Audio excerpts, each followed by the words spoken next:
Y por cierto, hablando de corazón, hablando de profesión, hablando de alguien que adora la sala, hablando de alguien que tiene, no sé si sala en las venas, pero sí esa orientación maravillosa al cliente, querido Abel Valverde, muy buenos días. Vamos a darle un gran aplauso.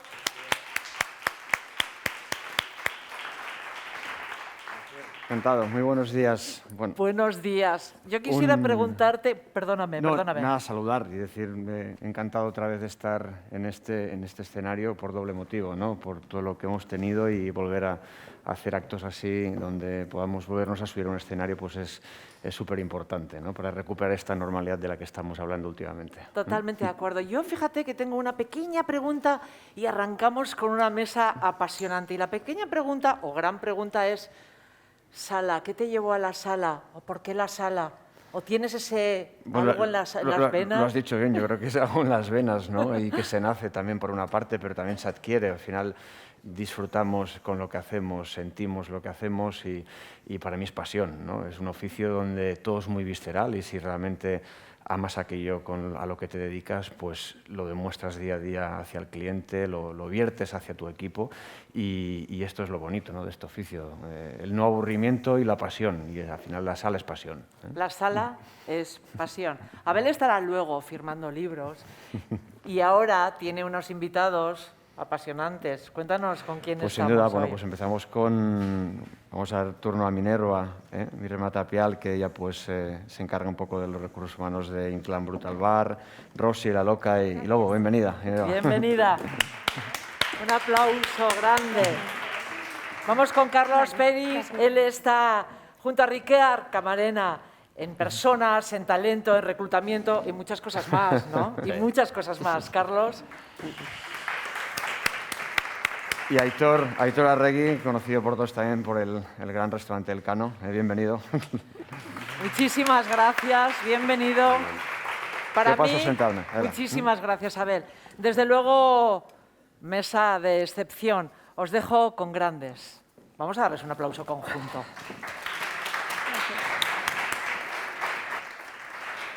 Bueno, he escuchado con un montón de atención las intervenciones anteriores, ¿no? Porque, bueno, que hablemos de los recursos humanos en un momento tan importante, ¿no? Como es el post-COVID. Y yo viniendo de una ciudad donde realmente, lo estábamos comentando con los tertulianos, de que se está viviendo una revolución con una intensidad que no había visto en prácticamente 20 años, ¿no? Que a veces hasta me da miedo, me asusta, porque todo lo que a veces empieza tan fuerte hay que ver cómo acaba, ¿no? A veces de cada 10 aperturas decían que igual solo sobreviven al cabo de un año o dos, ¿no? Pero esto hace falta que nos sentemos y veamos qué nos está faltando. Bueno, pues nos falta mano de obra, hay una guerra abierta, incluso, algo que no había visto en mucho tiempo entre compañeros de oficio, donde vamos al mejor postor, al que lanza la mejor oferta, incluso nos estamos quitando a la gente, cosa que no es nada digno ni bonito, a mi entender, va con la filosofía de cada establecimiento, pero es una cruda realidad, ¿no? Que nos demuestra de que hay una falta de mano de obra, pero que no viene de ahora. Lo estábamos analizando y este problema se recrudece ahora por lo que está pasando, pero este problema viene de hace mucho tiempo, donde vuelve a aparecer todos los estereotipos y los tips que tenemos grabados en la mente, ¿no? De por qué nos falta gente que quiera dedicarse a la sala, ¿no? Pues nos falta por muchos motivos, ¿no? Porque yo creo que nuestro oficio ha estado denigrado, no tenemos esa dignificación laboral que hace tanto tiempo que se está reclamando, se ha dado mucho valor, la cocina lo ha sabido hacer muy bien y han sabido posicionarse y cuánta gente quiere dedicarse a la cocina y ser cocinero, eso tenemos que ver los baremos de las escuelas, ¿no? De cuánta gente se dedica a la sala y cuánta gente a la cocina y cuánto de estos terminan dedicándose realmente a la sala, ¿no? Y estas, bueno, condiciones económicas, estereotipos que cuelgan de nuestro trabajo, ¿no? De que aquí se vive mal, aquí trabajas mucho, aquí te fustigan, no vas a tener calidad de vida, esto es lo peor, papá, quiero ser camarero, dedícate a otra cosa porque esto es lo peor que te puedes dedicar, ¿no? Encima de esto, drogas, corrupción y nocturnidad y lo tenemos todo, ¿no? Entonces ya es el cóctel perfecto. Entonces, ¿cómo vamos a ilusionar a la juventud y a la gente que está empezando y diciendo, no, si este oficio es la bomba, o sea, dedicarte hacerte a esto es pasión, dedicación, es hacer el bien con el cliente y sentirte realizado. Bueno, todo esto pues ahora se une al momento de necesidad del empresario. Y a mí el riesgo y el miedo que me da también es que pase como en la época de la Costa Brava de los años 60, ¿no? O los años 70, donde empezaron a buscar recursos humanos en personal no cualificado, ¿no? Porque al no haber mano de obra, pues ¿de qué tiras? Pues de gente que no tiene trabajo, que quiere dedicarse a algún oficio, que siempre es el lema que cuelga, ¿no? Cuando no sabes a qué dedicarte, siempre te quedará la hostelería, ¿no? Y siempre podrás ser camarero. Y ahí, pues que es ese pez que se muerde la cola que vamos arrastrando siempre. No coincidimos esto en ningún otro oficio, ¿no? Tú no vas al dentista, abres la boca y te vas a sacar el diente y te dice, no, es que yo soy mecánico, pero voy a hacer una prueba contigo, ¿no? Todos buscamos la profesionalización, en cambio en nuestro sector todo vale, ¿no? Y bueno, esta intro un poco para que abramos un poco el apetito de lo que va a venir y sin duda pues os voy a lanzar alguna pregunta bueno, que os encargáis de desarrollar vosotros sin ningún problema y que yo si puedo pues también me gustaría participar junto con vosotros, ¿no? Presentar un poco vuestros puestos de trabajo, yo creo que es importante, y saber qué hacéis, ¿no? y qué creéis que os hace diferentes también, ¿no? En la gestión del reclutamiento de personal y en la gestión de los equipos. Minerva. Bueno, pues nada, mi nombre es Minerva, trabajo como interim manager para unas cuantas empresas. En concreto vengo a hablar de Inclán, que es donde hemos hecho una labor de personas bastante interesante porque, sobre todo, uno, respetamos el tiempo, es decir, nos acogemos a sus tiempos de descanso, a sus 2 días libres, a sus vacaciones pagadas y luego además hacemos un montón de cosas para formarles y demás. Pero bueno, en este caso además de Inclán, pues colaboramos con muchísimas fundaciones y escuelas y lo que hacemos es pues insertar a toda la gente que viene en prácticas pues realmente al mundo laboral, ¿no? Y bueno, pues desde ahí se está creando un equipo muy brutal porque son gente muy joven, con muchísimas ganas y ganas de aprender y de brindar un servicio, bueno, pues a la altura de una experiencia pues muy accesible además, con mucha rotación y bueno, esto es lo que me estoy dedicando en mis últimos años. Me comentabas antes que tiráis mucho justo de gente... bueno, stagiaires o Sí. gente, ¿no? Gente que está desde la base, ¿no? Yo creo que esto es muy importante también, que luego lo podemos tratar un poco, ¿no? El cómo hacer crecer a los equipos, ¿no? Desde las bases y motivarlos desde dentro de la casa. De hecho, yo soy muy partidario, más que buscar el gran talento, que no lo encontramos, el buscar perfiles e ir a la persona, irla modelando sí, un poco al gusto, sí. Aunque esto es más sacrificado. También es verdad que hay que perder más el tiempo y luego tienes el riesgo de que cuando los tienes formados se te van, pero sí, pero saldrá un gran profesional. Saldrá un gran profesional que lleva tu ADN también en parte. Claro, esto es una de las cosas que yo le digo al dueño, ¿no? Yo le digo, al final lo que tenemos que pretender es que cuando salgan de aquí vayan a un trabajo mejor. Entonces habremos contribuido a que este oficio tenga talentos y tenga mejores profesionales. Entonces esa es un poco la misión, que cuando se vayan siendo mejores. O sea, este es importante. Centros de trabajo también como centros de formación. Es que sí, es que sin formación no hay... Esto es básico. Sin formación no hay, por favor, no hay oficio. Carlos. Bueno, hola a todos. Yo soy Carlos Peris, soy el responsable de recursos humanos o el responsable de personas o como queráis llamarlo de los restaurantes de Ricard Camarena. De un tiempo a esta parte, dentro de todo el COVID, lo que hemos intentado hacer es ser motor del cambio, porque al final somos referencia gastronómica, pero esto no va de gastronomía, esto va de personas, y nosotros lo que nos hemos dedicado o hemos intentado hacer es ser motor del cambio, de este cambio que o eres motor del cambio o como no sé, está pasando a casi todos también, es que si no eres motor realmente del cambio, el cambio te atropella. Entonces, obviamente tenemos nuestra gama de restaurantes normales y aparte tenemos el gastronómico. Son dos mundos totalmente distintos y no vale lo que vale para un sitio no vale para otro. En nuestros restaurantes normales, entre comillas, que son geniales, pues bueno, la gente libra 2 días, hace sus 40 horas, todo lo que Minerva comentaba, intentamos que la gente viva como merece y como debe vivir, aunque luego también aplicando la exigencia que creemos que merece y que tiene que haber en un centro de trabajo. Y lo que hemos ya desde hace 2 años, si no me equivoco ya, es en el gastronómico, que solo trabajen 4 días. Son 4 días bastante intensos, pero desde el pasado 30 de noviembre anunciamos que a partir del 18 de enero vamos a hacer un pequeño cambio. Ese cambio, uno de esos cambios va a ser que los días de libranza van a ser sábado, domingo y lunes.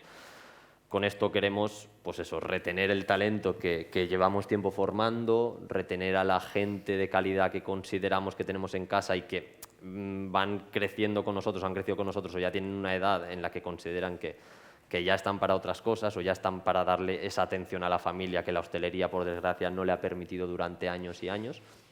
Y creemos que es el momento. Sabemos que es algo arriesgado porque al final cerrar un fin de semana pues es algo arriesgado y encima si cierras fin de semana y un tercer día pues es una locura, pero creemos que es la dirección que hay que tomar porque al final si todos los sectores económicos del mundo están con estas condiciones o más o menos con estas condiciones, ¿por qué no vamos a ser nosotros los que nos sumemos a ese cambio? Y en eso estamos un poco.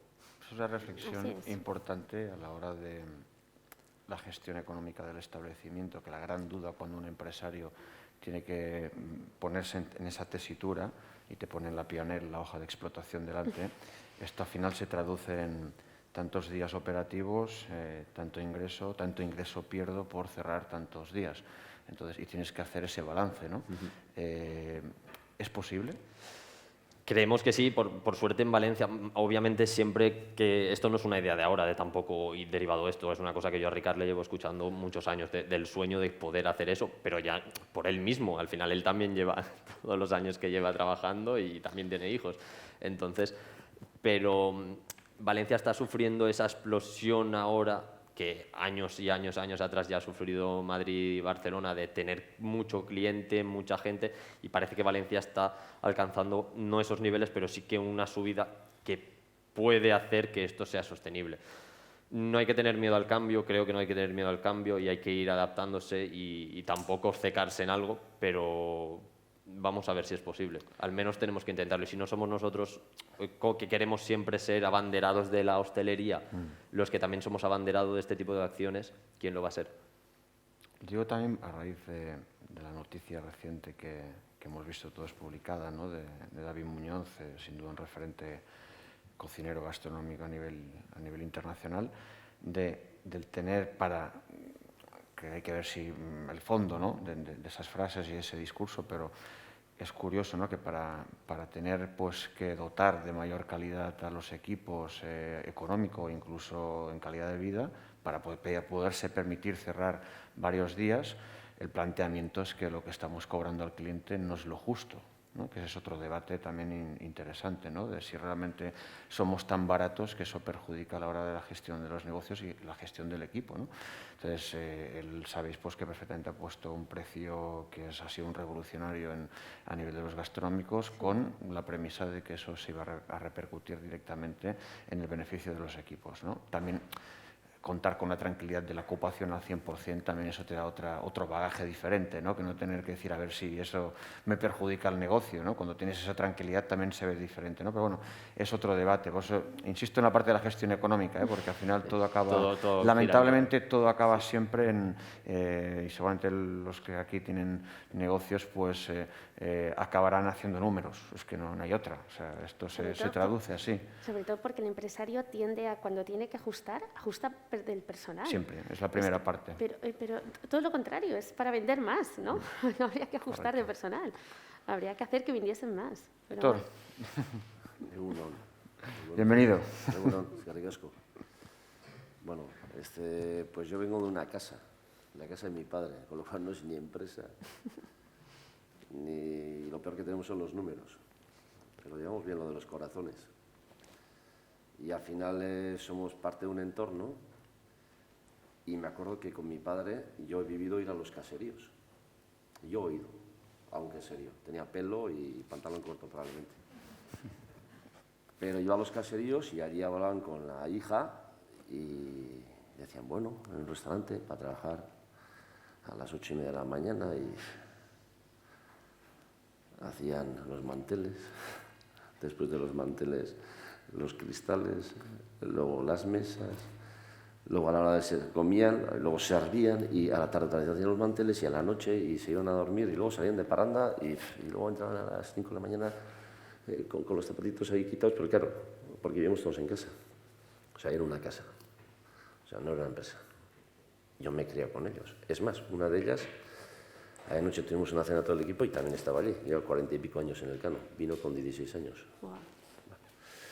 Quiero decir que al final, cuando iban los caseríos a buscar a estas gentes y todas esas horas que hemos dicho que trabajaban, venían desde el caserío porque en el caserío trabajaban más. Y había un día de fiesta, que era el martes o lunes, no me acordía. Y volvía más cansados. Marijo Arbe, del caserío Arbe, por ejemplo, decía, buah, más cansado que estaba deseando de venir a trabajar. Bueno, hoy es el día que primero los caseríos, yo creo que no queda nadie, ya no hay caseríos, pero sí es lo mismo, sigue esa ecuación de tiempo y dinero. Y claro, en aquel momento venir al restaurante era una mejora en tiempo, porque trabajaban más en el caserío, y en dinero, porque ganaban más en la hostelería que lo que ganaban en el caserío. Creo que estamos en una ecuación de hace mucho tiempo que lo hemos dejado pasar, que es en el servicio el tiempo y el dinero, si es comparativo o si se compara con otros trabajos, sobre todo los administrativos, pues vemos que las colas están allí y no en nuestras casas. Probablemente la evolución no ha sido la misma, ni la de ellos y la nuestra. Bueno, probablemente deberíamos de aprender o preguntar por qué hacen cola en otro espacio y no en nuestra casa. Y partiendo de ello, pues bueno, todas estas iniciativas que se toman, pues será para que la gente, probablemente si no vienen, no es porque no hayan hecho algo bien ellos, no vienen porque nos hemos quedado obsoletos en eso, en esa ecuación, en tiempo y en dinero. ¿Qué probablemente nos mantiene? Pues probablemente sea lo que hemos tirado siempre, que es lo emocional, claro, lo intangible. Bueno, lo intangible está fenomenal. Y además vivirlo, y si en vez de ir a trabajar 8 horas en un tornillo, tienes la gran oportunidad de que sea algo emocional y que no sea una forma de meter horas, sino es una forma de vivir. Y como te han descrito, que puedas disfrutar en el sitio que estés y que no se te hace largo, sino que se te hace corto el día, porque estás viviendo y no trabajando. Bueno, eso está muy bien. Probablemente en eso el tema de la hostelería no sea el talón de Aquiles, pero en tiempo y en dinero hemos dejado mucho tiempo, mucho espacio en el que se ha ido alargando tanto la distancia que ahora estamos en ese momento diciendo, ¿y qué hacemos ahora? Pues probablemente tengamos que hacer una revolución, porque como no hemos hecho una evolución, tenemos que hacer unos cambios importantes y probablemente pasemos de ser dinero, que has dicho, pues de algo muy social, el tomar una cerveza o tomar un plato de algo, pues no será tan social como pasa en otras muchas latitudes fuera de aquí. Y partiendo de ello, pues seguiremos no mirando a los caseríos, pero habrá que mirar a otro espacio, o habrá que hacer el mismo propio para que no se pierda. Y buscar el perfil, porque yo estoy convencido que hay mucha juventud perdida que no sabe a qué dedicarse y que igual seríamos capaces de... Yo estoy apostando por ello también, cada vez más. Gente súper joven a la que le veo algo, no me digas el qué, pero que le veo ganas de crecer, de aprender.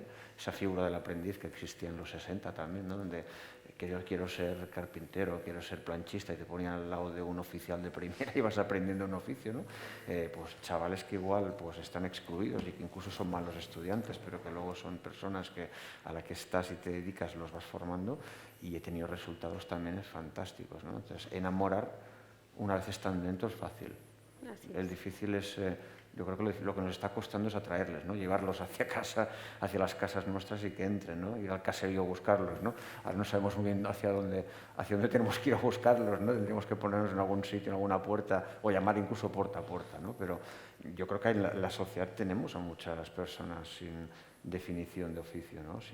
Sin futuro, y que igual la hostelería podría, ¿por qué no serlo, ¿no? También, o sea, que faltan profesionales, pero también yo creo que desde los centros de trabajo las hemos visto venir, ¿no?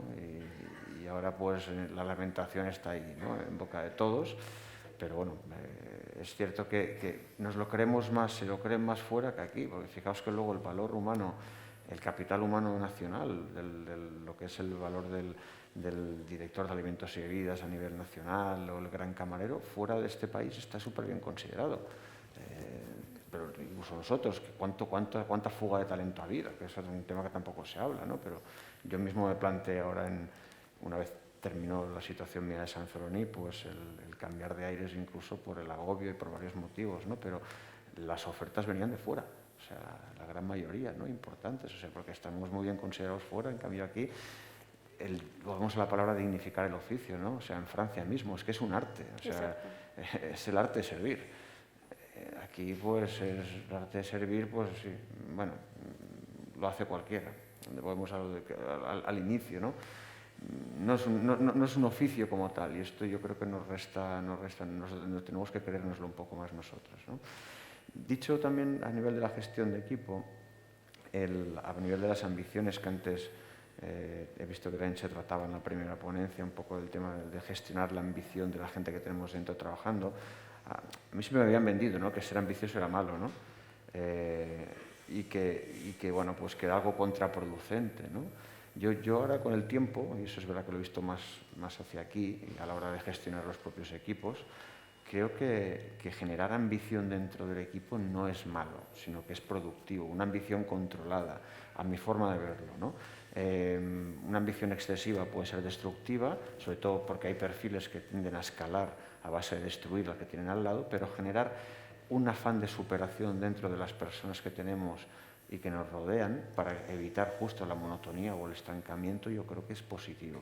¿Qué opináis? Es que muchas veces yo creo que ni ellos saben qué quieren. Entonces ahí es la figura esta de liderazgo y de los managers, que yo creo que tenían que tener o sea, creo que los perfiles de manager cada vez tienen que saber más de gestionar personas, más que de cuentas de explotación, por la crisis que tenemos actualmente, pero muchas veces los empleados no saben ni qué quieren, entonces forma parte del manager o de los recursos humanos intentar identificar en qué tienen talento o en qué son buenos y de ahí subirles y hacérselo creer, ¿no? Porque muchas veces no se lo creen, entonces no hay ambición porque muchas veces no saben ni qué quieren ni en qué son buenos y digamos que la autoestima está bajita, entonces ahí hay que subirla. Porque la gente, yo es que creo que la gente no tiene, en su vida personal normalmente no están bien. Entonces, si los trabajos tampoco están bien, pues poco podemos hacer. Pocos trabajos interactúan tanto la parte emocional, la vida personal con la vida laboral. Yo creo que todo lo que sea atención al público, atención al cliente, el separar las cosas es muy complejo. O sea, al final somos actores de una función y en el escenario que estamos, que es la sala, que si esta mañana te has discutido con tu pareja o tienes un problema personal o un familiar enfermo y tienes que salir al escenario, estás interpretando un papel al final, que tienes que poner tu mejor sonrisa y por dentro te estás carcomiendo. Entonces, pero es necesario hablarlo antes de que empiece la escena y tal. Pero yo creo que la ambición al final es un tema de comunicación entre los líderes y el staff. O sea, Yo, respecto, bueno, lo que comentabas, que siempre te habían vendido que la ambición era algo negativo, era algo malo. Sí que es verdad que la ambición desmedida, a traspasar esa línea de que sea solo ego, o sea, hay que tener, yo creo que tener mucha ambición desde la humildad, porque si no, los equipos se te van cada uno para un lado. Es muy importante para esa ambición o para esa gestión de la ambición la escucha, o sea, escuchar, saber lo que quiere cada persona, que es a lo que iba, desde el problema que tenga al día a día o saber la realidad de lo que quiere y si no sabe lo que quiere, ayudarle. Luego alinear esas ambiciones con lo que obviamente el restaurante, la casa, la empresa necesita o quiere y no tener miedo a que la gente se equivoque o no penalizar, no castigar el error y la equivocación. Porque muchas veces tendemos a, sí, por favor, de todo, tienes que hacer de todo, mejorar, crecer, pero claro, ¿hasta qué punto luego les dejamos y les permitimos que se equivoquen? Y eso hace mucho. Si ven que te están castigando, que te están limitando el error, ¿cómo va a ir el de detrás a hacer lo mismo? ¿Cómo va a ir? Esa ambición la has cortado tú ya, entonces esa persona ya la pierdes. Esto pasa en muchos gestores de equipos, directores y metres, que le podemos llamar el miedo a la sombra. ¿No? Gente que está en tu equipo que te pueden hacer sombra en un momento dado, y lejos de promocionarle o de verlo como una ventaja, lo vemos como una desventaja y les tapamos el crecimiento, ¿no?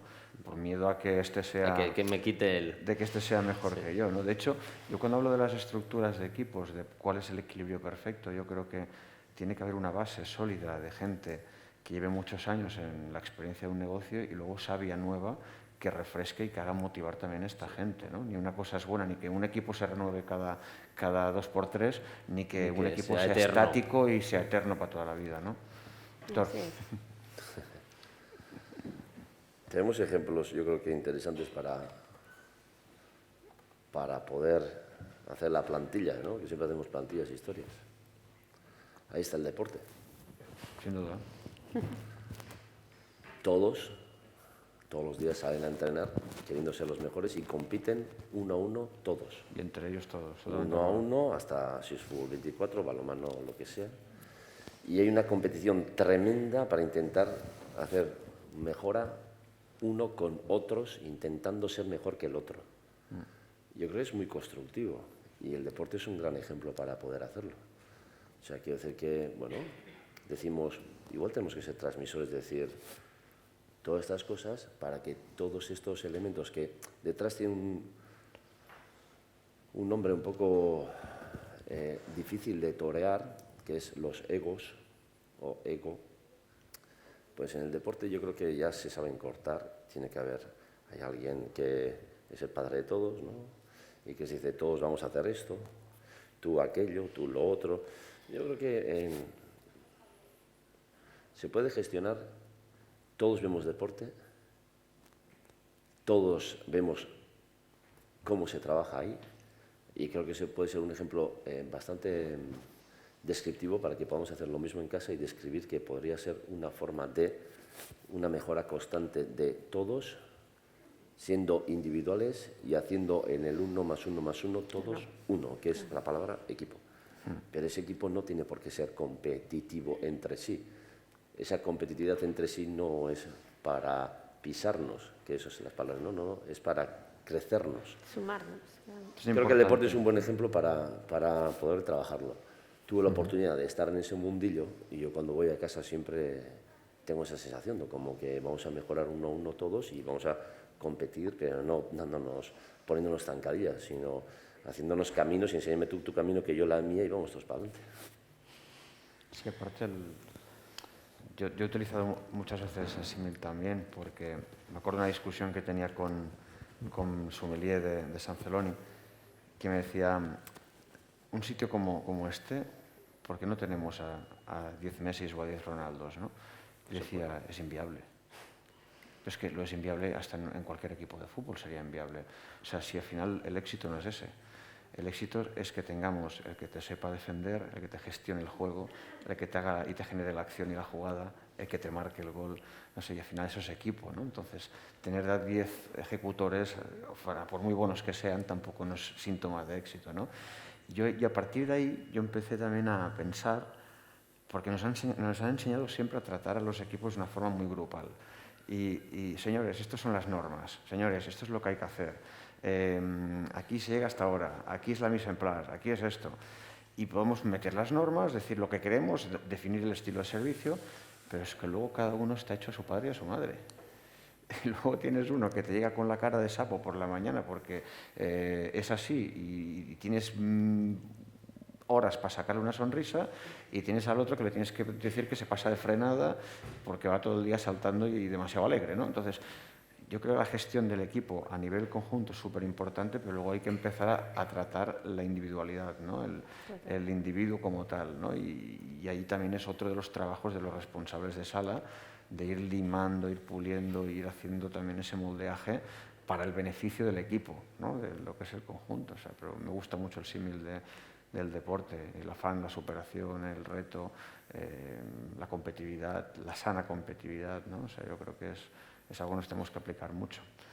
Perdón, hablaba, bueno, ayer comentábamos entre diferentes cosas, ella habló de los proyectos, de los microproyectos que se le pueden aplicar a cada trabajador, a cada persona del equipo, y creo que eso es muy importante, fomentar la autonomía, que no vengan a todo está dirigido, todo es así, todo es de esta forma, claro, sino intentar que poco a poco asuman que son dentro de un todo entes autónomos que van a tener que buscar sus responsabilidades y lo que les gusta o hacia dónde quieren ir dentro de esa parte, dentro de ese equipo, y que lo consideren sus parcelas, sus microproyectos, sus tal, porque eso también les va a dar esa motivación para esa ambición y al final, sin darse cuenta, van a estar jugando en equipo, que eso también es una forma más de potenciar o de llevar estas ambiciones, claro. El crear entes autónomos y no empeñarse en que no, todos tenéis que ser iguales, porque es imposible, es inviable, ni todos pueden ser Gravesen, ni todos pueden ser Messi. Claro. Yo creo, es que, exacto, esto es algo que yo trabajo mucho, el tema de los microproyectos. Para mí un runner tiene un proyecto que es formar al resto de los runners que lleguen, que son parte súper importante de cualquier restaurante. Si no hay runner no llega nada, nunca. Entonces yo siempre les digo, pues no sé, pues Ronnie, tienes este proyecto, o sea, entra esta persona, la tienes que formar, la tienes que hacer que conozca la casa, acompañar, mostrar el vestuario, mostrar todo, y al final lo cogen como un cargo, es una responsabilidad, es un cargo, o sea, es algo que dicen, bueno, o sea, soy alguien importante para mi empresa porque soy el encargado de formar, ¿no? Y claro, esto se lo dices a un chaval de 19, 20 años y al final, pues lo que estás haciendo es, yo siempre les digo, es que si tú formas a esta persona nunca se va a olvidar de ti. O sea, nunca. Entonces, cuando hable de cómo empezó, hablará de ti y de cómo, pues tuve una persona que me enseñó y me enseñó a llevar la bandeja y fíjate cómo repasaban los cubiertos que nos picábamos y yo repasaba mucho más rápido. O sea, yo creo que eso es lo bonito, ¿no? Dentro de un equipo, pues que la gente tenga como su pequeña parcela y su pequeño proyecto. Sí, aparte, bueno, yo creo que también yo tengo un recuerdo de cuando empecé un poco en San Celoni, sobre todo, de que, no sé si sea por ego o también por miedos, pero yo quería acapararlo todo, ¿no? De hecho, de mañana a noche estaba prácticamente allí y no confiaba ni delegaba en nadie. O sea, pensando en que si yo sabía cómo se tenía que hacer, ¿quién mejor que yo para hacerlo? Y eso impedía que la gente creciera. O sea, totalmente, ¿no? Fue una época de la cual aprendí muchísimo, a gestionar mucho mejor los equipos, por supuesto, pero esto es básico. Y ahora, justo que empieza un proyecto nuevo, he hecho todo lo contrario. He pensado, de hecho he diseñado el proyecto desde la experiencia de la sala, que parte de ahí, todo, y que sean todos los que configuran la sala que participen, o sea, que participen al máximo. Y participan, ¿no? Desde cocer unos camarones a hacer una prensa con salsa, a hacer cosas que les motive y luego generarles responsabilidades. Al margen de ellos ir a trabajar y voy a cumplir mi misión, no, es, oye, tú, ¿te gusta la parte de los puros, no sé qué? Pues ¿por qué no vas y haces esa formación y me llevas la gestión de esto y tal? Y le das un subidón a la persona como diciendo, voy a ser responsable de esto, ¿sabes? ¿No? O sea, también es buscar otro tipo de incentivos. Pues yo creo que ya tengo a Adela por ahí de pie, que ya estaríamos rato, Adela, aquí charlando, ¿eh? Yo sé que estamos encantados y compartir estos momentos de tertulia, charla, interés por lo que hacemos y encima con algo que todos tenemos y padecemos, ¿no? Que es la búsqueda de talento. Pues bueno. Es una maravilla escucharos, de verdad es una maravilla escucharos con tanta verdad, porque se han puesto encima de la mesa cosas que a veces no se ponen. Yo quisiera haceros una última pregunta en una palabra. Sé que me vais a decir, Adela, a traición es esto, pero Aitor, ¿cuál es tu... Abel, perdón, ¿cuál es tu sueño? Mira, fíjate, hablo de sueños y cambio hasta los nombres de los nervios. ¿Cuál es tu sueño? ¿Cuál es mi sueño? Sí, en sala, en personas. Seguir levantándome cada día con la misma ilusión que me levanto y acostarme más feliz de lo que me he levantado. Hablaba con Abel y ahora miro a Aitor. Aitor, ¿cuál es tu sueño? Rejuvenecer. Es un gran sueño, ¿eh? Sí, y cuando llegué tenía alguien a quien mirar y me pasó el testigo. Y me di cuenta antes de tiempo de lo que yo quería, que no me podía mirar. Y ahora estoy en un momento en el que me doy cuenta de que ya no me peino y estoy deseando a los jóvenes cuando vienen les digo, oye, me veo como que necesito rejuvenecer. Y como yo no voy a rejuvenecer, pues eso, que venga gente con mucha energía y con ganas y que nos refresque a los que ya estamos, me miran como diciendo el abuelo y dicen, pues bueno, quiero rejuvenecer. Y rejuvenecer no seré yo, quiero que me rejuvenezca en la casa de los demás. Yo creo que, bueno, siempre tienes ese arte de emocionar el alma. Minerva, ¿cuál es tu sueño? Pues lo comentaba hace un mes en Valladolid. Para mí, mi sueño es, llevo muchos años dedicada a esto, nací en esto, entonces para mí es que la gente que trabaje en ese sector se sienta privilegiada de trabajar en ese sector. Qué maravilla. Carlos, ¿cuál es tu sueño? Que mi generación y generaciones posteriores y venideras vengan con esa ilusión que él quiere tener día a día, pues que todos la tengamos y que todos los jóvenes traigamos esa ilusión. Qué gusto escucharos. Vamos a darles un aplauso enorme. En modo domingo, en modo TikTok, en modo familia o en modo at home, en modo desayuno, en modo Zoom, en modo gourmet o en modo Bloom. Pon tu baqué en modo tú.